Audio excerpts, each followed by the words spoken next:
What makes you think you can fill the heels of Marilyn Monroe? I definitely don't think filling is going to be.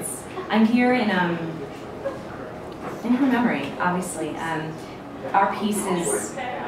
It's a beautiful story of the relationship that she had with Lena Pepitone, and so in this in Mr. Medoff's work, it's not so much I'm not doing an impersonation of her as I am emulating her.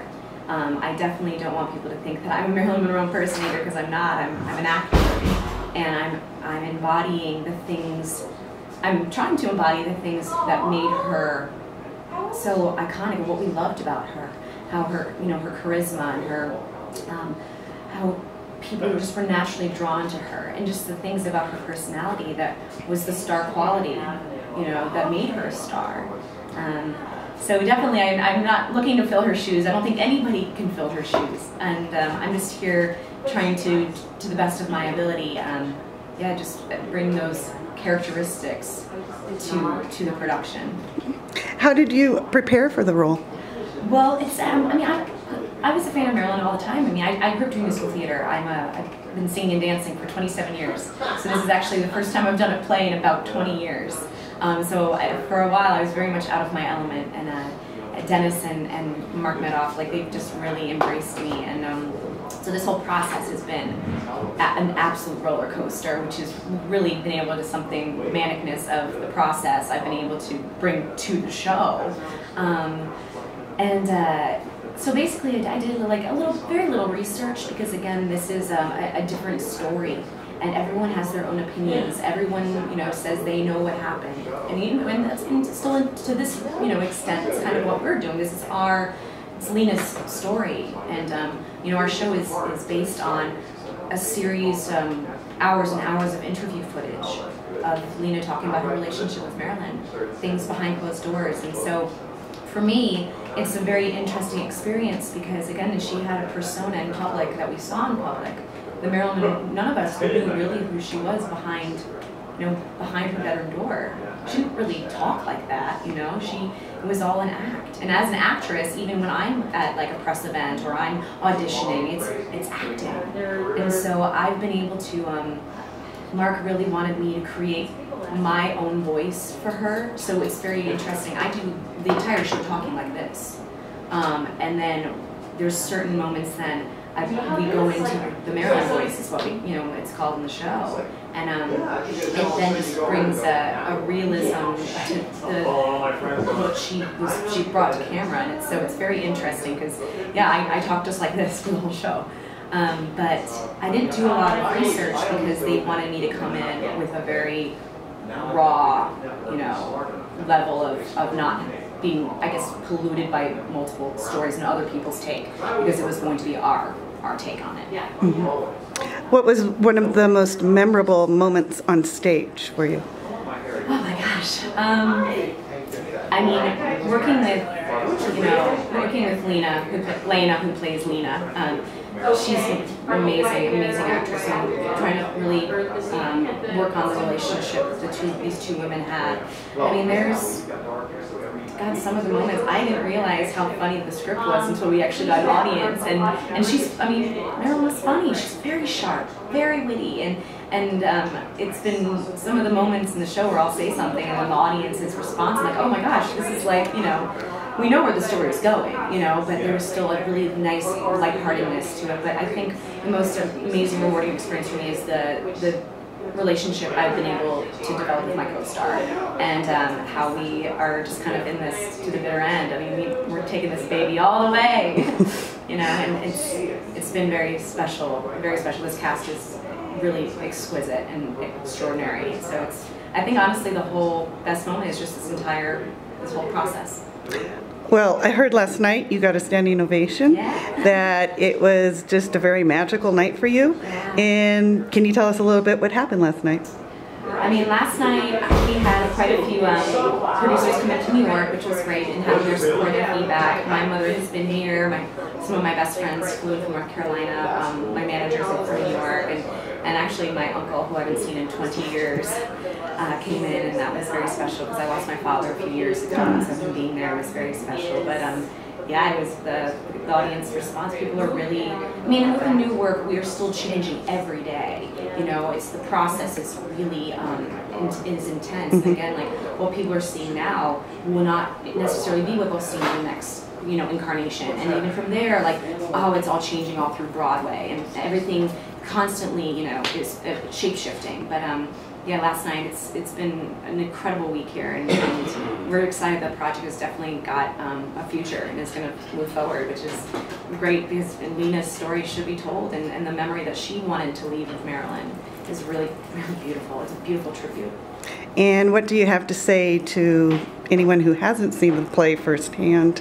Well, I hope the haters don't hate too hard. Again, it's everyone's got their own theories, and everyone has their own story. And I think that this is honoring Marilyn. This isn't bashing her. This is not, you know, this is not slandering her. This is honoring her. And that's why everyone can have their own opinions about it. But this is in nothing but loving memory of her and for Lena Pepitone. So I think if you're a fan of hers, you should, if anything, support this project because and see this project, and because she was a remarkable individual whose life was taken very abruptly. So yeah, and I do think that people will love this, and I'm very excited, and I'm humbled and honored to have the opportunity to portray this woman. I feel very blessed.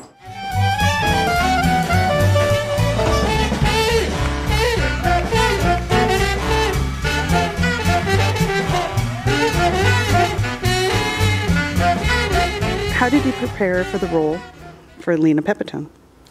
Well, I think from the beginning for me, one of the things that I told myself is that this is my interpretation of Lena. It's not an imitation. I think that's also something that's really important about our show, is that we're not presenting a Marilyn that people know. It's not an imitation of Marilyn. This is a Marilyn Monroe in Erin Sullivan's hands and her interpretation of that. And basically, I just delved into what being Italian is. I'm Greek, so yeah, just working on the accent, finding gestures, finding what's important to her, really examining.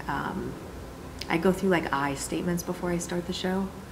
I am a mother, I am a wife, I am a caretaker, I am intuitive, I am sensitive, I am protective, and these are all things that I found to be the sort of, you know, the ground beneath Lena's feet, so that when the play starts to sort of shift and she finds herself, I mean, not in love with in a romantic way, but loving this woman and being touched by this woman and being inspired by this woman, and the ground sort of starts to shift beneath her. But for me, the first step was finding out what that ground is and how my feet are on the ground.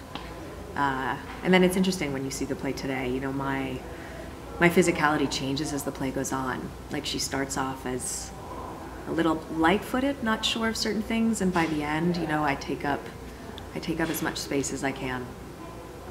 So yeah, it was finding the things that are important to her. That's what always, all my character prep is always like that. What is this woman's point of view of the world, and how does it change? What was one of the most memorable moments on stage or off stage? I think for me, early on in the rehearsal process, there were a lot of women that were coming out in Hollywood, really being honest about the sort of inequity that is in salaries. And this play touches a lot on what women's roles were supposed to be, the way that women were supposed to behave. Obviously, you know, Marilyn, in a certain respect, created a face to the world because that's how she knew she could get as far as she did. So I remember one time in rehearsal just saying one of the lines and realizing that it's so prevalent today. It's the same shit, excuse me. It's just presented in a different vessel. And I remember being in rehearsal and just starting to like well up, because this play was written, or at least it's taking place in, you know, the 50s and the 60s, and now we're in 2015 and we're experiencing a same version of it. So that was really moving to me. I always try and find out, like, why is this piece important now?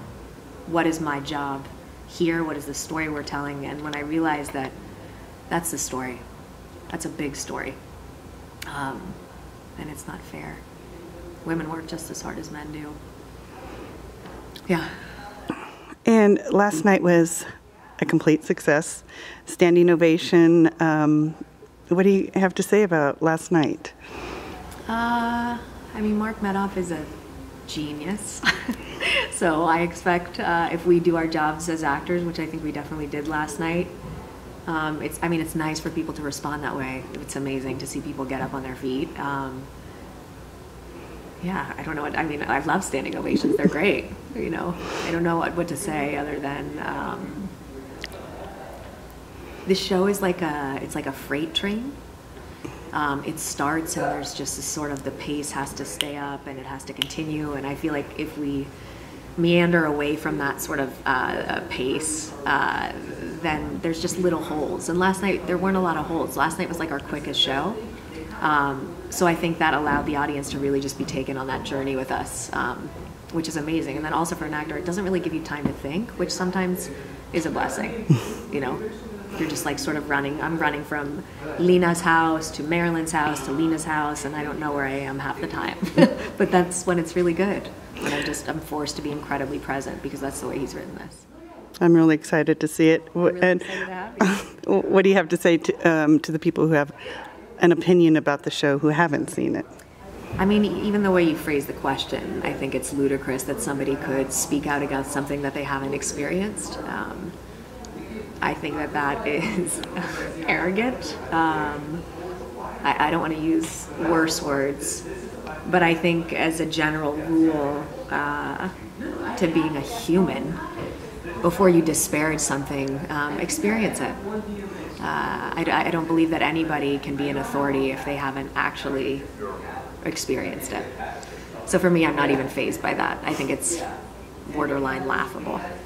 Come and see our show, please.